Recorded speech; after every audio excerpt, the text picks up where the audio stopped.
this little light of mine, I'm gonna let it shine. And if that light go out, then I'm replacing mine.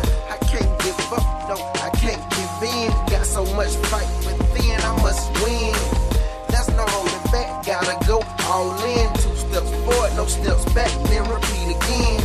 Sometimes you gotta let go and let God. Respect those who work hard, it's teamwork, play your part. And if you got doubt, then you're losing faith. Hello everybody, welcome to another episode of For Your Inspiration. And today we're going to be talking about the foundation of the comeback. And no, I'm not going to be yelling and screaming at you this week because I want to empower you and get you on the right track as it pertains to your comeback. And the first thing you have to do is isolate the issues. And what I mean by isolate the issues, I mean you have to identify what you're coming back from, whether it's poor job performance, whether it's you not pulling your weight in a recurring relationship, whether it's you're an athlete and you broke your leg or you broke your shoulder, and they've written you off and said you won't be the same.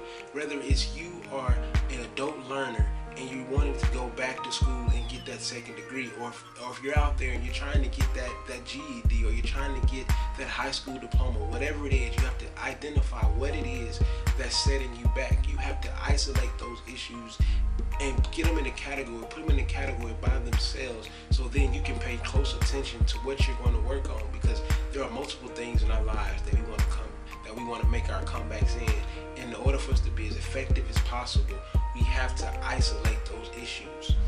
The next thing we have to do when it comes to our comeback, we have to then investigate the information. And when I say investigate the information, you have to take those individual issues and you have to look at them one by one and say, what is it that's holding me back? Why am I not where I want to be? Because sometimes it is things that we're doing to ourselves, and other times there are external forces that are preventing us from getting to where we want to get to. So what we have to do, we have to investigate that information and look and say, why did I do this that way? How can I improve upon that the next time? What did I not do that I should have did the first time around? And another thing that we have to do when it comes to, investigating information, we have to develop a plan, because there is we can set a blueprint for ourselves that's going to help us get to our ultimate goal and give us that comeback that we want to. Because a lot of times when people make up in their mind that they've had enough and they want to make that comeback in their life, they say it and they do it, and they're all over the place. A lot of times we go from point A to point B in an hour, when if we would have had a plan or we had some structure in our lives, we could have got to point A and point B in 15 minutes and been doing and accomplishing other things in our lives on our journey to our comeback. But we wasted time, because instead of taking 2 steps forward, we took 1 step left, we took 1 step right. So if we investigate that information and put all the details in place and follow a structure and make those strategic steps, then we'll be a lot better, and our comeback will be a lot easier for us to do.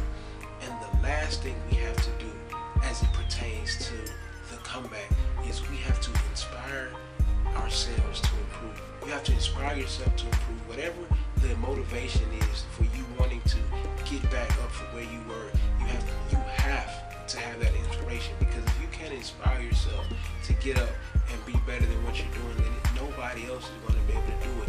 If you're an athlete and you broke your arm or you tore your ACL and everybody's saying you will never be the same, that's inspiration that you can use to prove everybody wrong.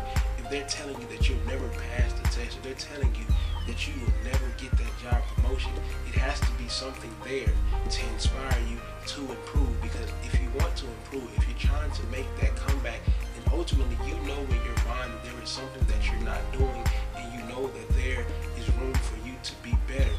You have to know why you're doing what you're doing. You have to know why you want to be better. You can want to get better for yourself. You can want to get better for your spouse. You can want to get better for your children. You can want to get better for whatever reason you want to, but you have to make sure that you are inspired to improve yourself. Because if you're not inspired, if you're not committed, if you're not dedicated, then when the tough times come and other things come and try to set you back, then you may just be more apt to quit, versus if you're inspired and you're dedicated and you know without a shadow of a doubt nothing is going to stop you, then you know you're going to get to that end. So remember, when it comes to the comeback, you have to first isolate the issues, and after you've isolated those issues, you then have to investigate the information, which gives you an opportunity to get all of your plans in place. And after you've gotten all your plans in place, you have to inspire yourself to improve, because there is a reason that you're trying to make this comeback that you're trying to get to. So make sure that you do what you're supposed to do and you don't cheat yourself in the process. And remember, you can never get too much inspiration.